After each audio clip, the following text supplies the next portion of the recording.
What is up, you guys? Welcome to the Experience Health podcast. I'm super excited to dive into this episode today. Today, we're going to be talking about the truth about weight loss resistance. It's probably not what you've been told. You've probably heard a lot about calories, workouts, and willpower, but what if I told you that there's more to the story? In fact, way more to the story. In this episode, we are going to be debunking common myths about weight loss resistance, what actually causes weight loss resistance, and what you can actually do about it. Because weight loss resistance is something that so many individuals are struggling with nowadays. I think by now over 50% of the population is obese. I think it's almost like 77% of the population is overweight. And those numbers are absolutely alarming. And if we don't change what we are doing now, it's possible that life expectancy can start to decrease. So without further ado, let's dive right in. The first thing that we're going to be diving into are common myths around weight loss resistance. The first myth is it's all about calories in versus calories out. Now, calories in, calories out is a fundamental scientific mathematical truth, okay? There is no way around the numbers, but there are things that can cause you to have a difficult time getting into a deficit, because if you're in an effective deficit, you are going to lose weight absolutely no matter what. Okay, but if you have hormone imbalances, if you have stress that is not managed properly, or if you have metabolic inflexibility or poor metabolic health, then those are things that will prevent you from getting into an effective deficit. The second myth is that you're not working out hard enough.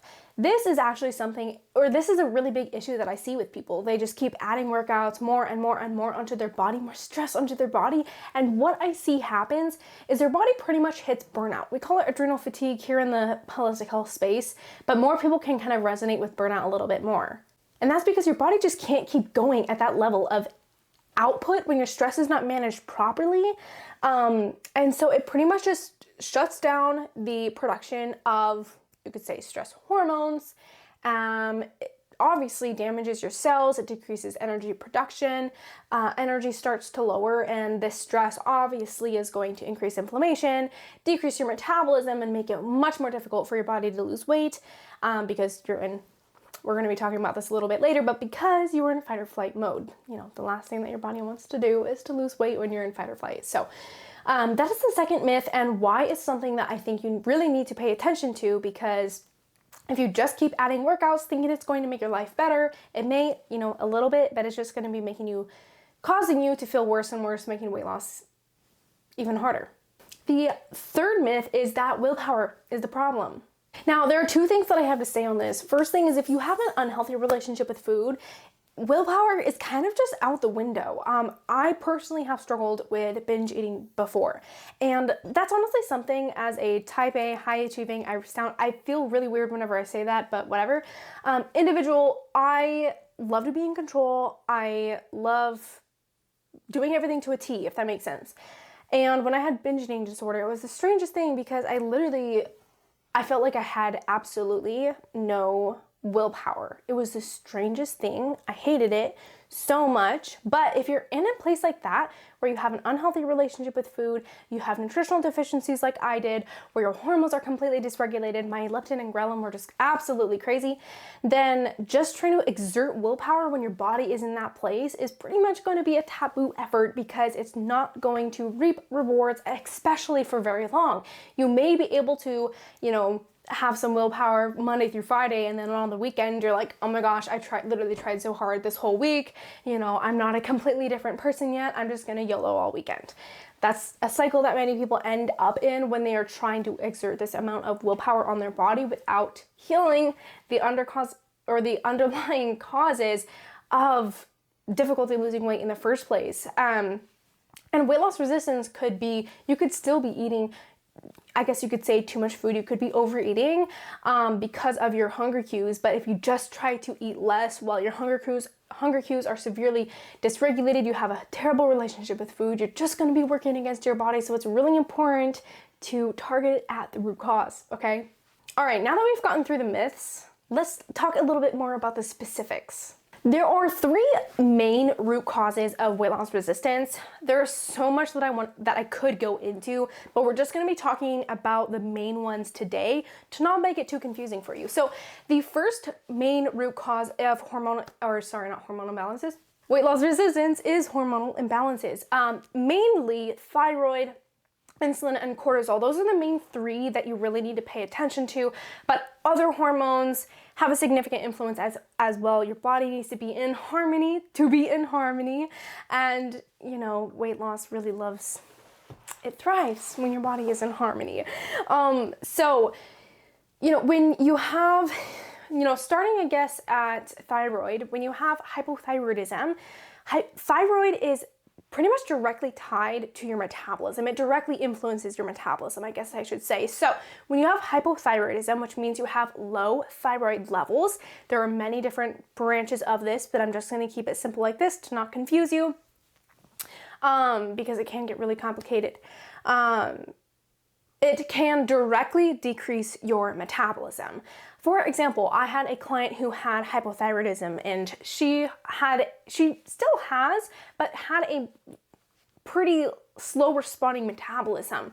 But when she went to her doctor, she was able to get her thyroid medication just like changed slightly based on what her thyroid was doing at that moment. And she was able, and is able actually, to still see, I think it's been like 6 months since we've made that change, and she's still seeing consistent weight loss progress, which has been absolutely incredible. Like she's literally buying smaller sizes, her clothes are fitting looser, she has so much energy, so much confidence. It's absolutely incredible. But for her, hypothyroidism was a really big cause of her weight loss resistance and difficulty losing weight, because it just pretty much wasn't letting her metabolism get into a deficit. So once she made that tiny little switch, and of course optimizing her nutrition, optimizing her lifestyle and her health, all of those things together, as I'm a holistic health coach, we pay attention to all the things, she's able to see incredible progress. And not only that, we're also working on healing her thyroid as well, which is such an incredible journey. And we haven't actually, in the last 6 months, we haven't moved her macros literally at all. And she's still seeing weight loss because we're purely focusing on improving her health at the moment. And it's been paying off, which is incredible. So that's just a little, personal story to kind of like tie in changes that I personally see with my clients when we work on things like this, and how I was talking about hypothyroidism can have an influence in that. Now, the second hormone that can have a significant influence on weight loss resistance is actually insulin. Insulin resistance is a very common cause of weight loss resistance, and a huge cause, I keep using that word, but a huge cause of insulin resistance is blood sugar dysregulation. This is something that many people struggle with because the way that they eat their food is leading to blood sugar dysregulation every single day, every time they eat food, okay? And that's not what we want, because of course, like if you just do that for sometimes, maybe like one meal, maybe a few times a day, whatever, it's fine. But if you're doing this every single day, day in, day out, year after year, your hormones are going, or your insulin is going to get insensitive to the glucose, because it's constantly being bombarded by glucose spikes. And so insulin resistance is a really common cause of weight loss resistance. And this is why Ozempic is actually a really common cause, because it not only just targets your appetite, but it also improves insulin sensitivity. I am not a proponent of Ozempic, I'm going to be honest, but that's pretty much how it works in improving insulin sensitivity. And that pretty much just goes to show how important insulin sensitivity is on weight loss. So that's another one that's really important to pay attention to. I wouldn't get too confused in this subject, other than you need to make sure that you're balancing your blood sugar properly.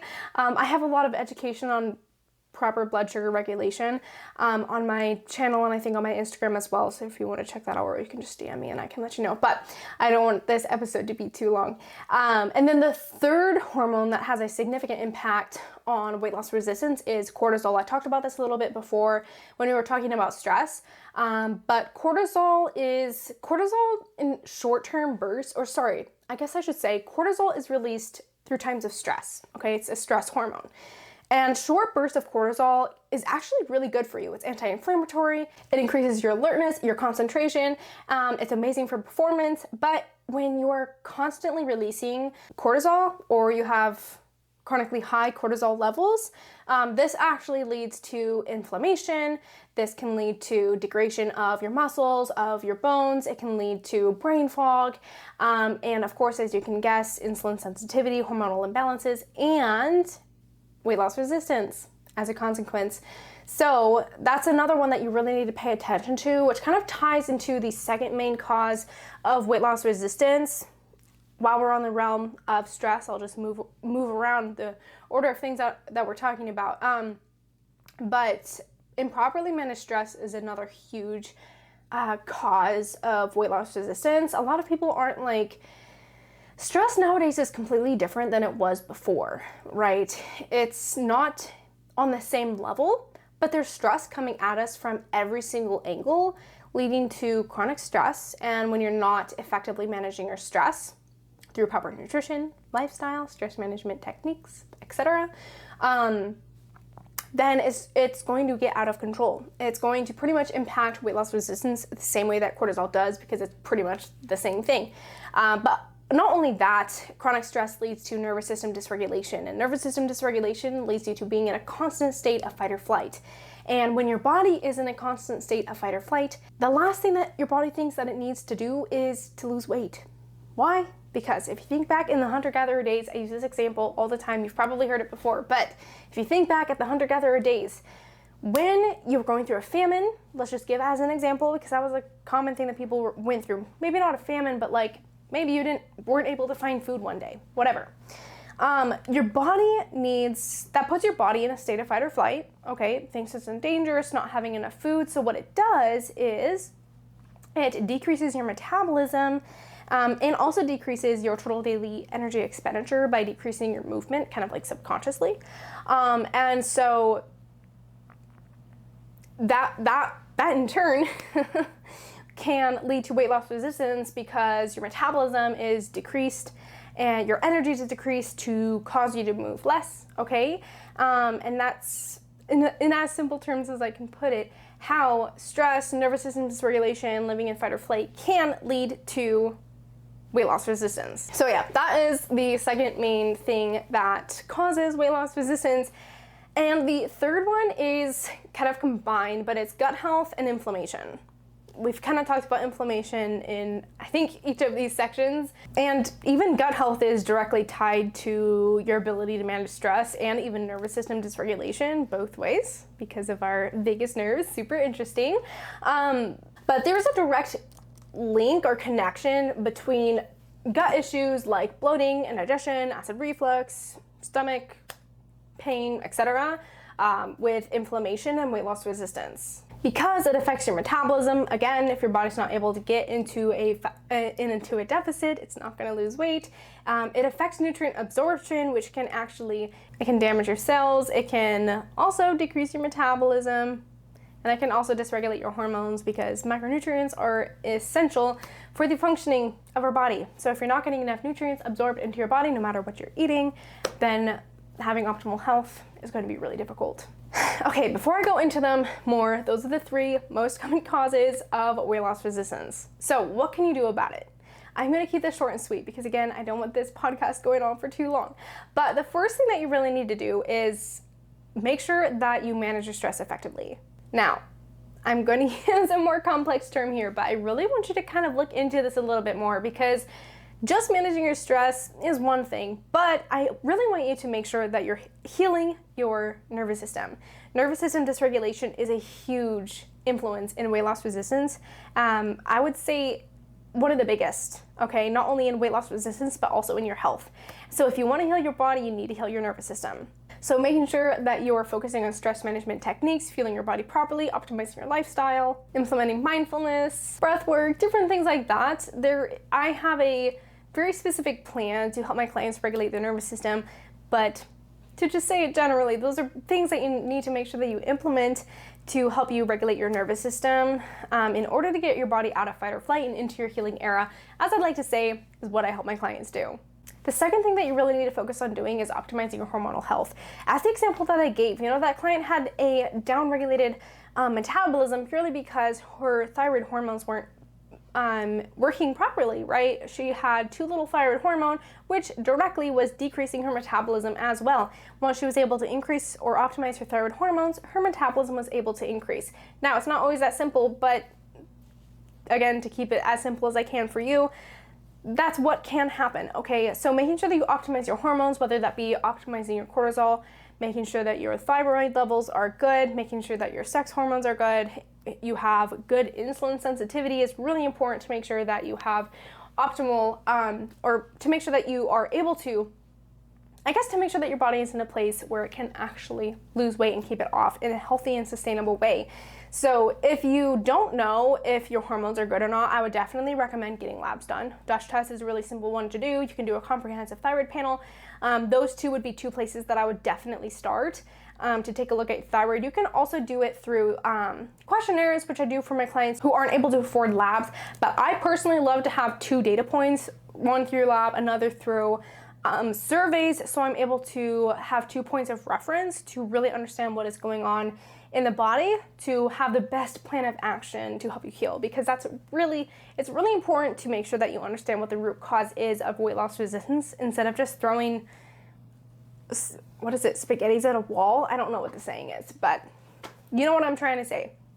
Making sure that you're optimizing your hormones is really important, and the first step in that is seeing what hormones are off. So it's definitely really important, whether it be through questionnaires, labs, or ideally both, understanding the root cause of weight loss resistance and what you need to work on to help heal your body is really important. Now, the third one that I would highly recommend doing is healing your gut. As I mentioned, gut health, inflammation is very, very, very influential in weight loss resistance, so making sure that you're healing your gut is really important. Now, I can't offer specific tips on this in this podcast. Again, that would make it really long, but what I would recommend that you do is, I know you're gonna hate me for this, but identify the root cause of your gut issues, okay? So the first thing that I would recommend doing is taking a gut health questionnaire. That's where I start with my clients. I have them take a gut health questionnaire, and then from there, we'll get labs done if they're able to get labs done to take a deeper look into their health. And then we'll begin implementing a gut healing strategy depending on what they specifically need to heal, because what will work for one person will absolutely not work for the other, and in fact could be terrible for another person.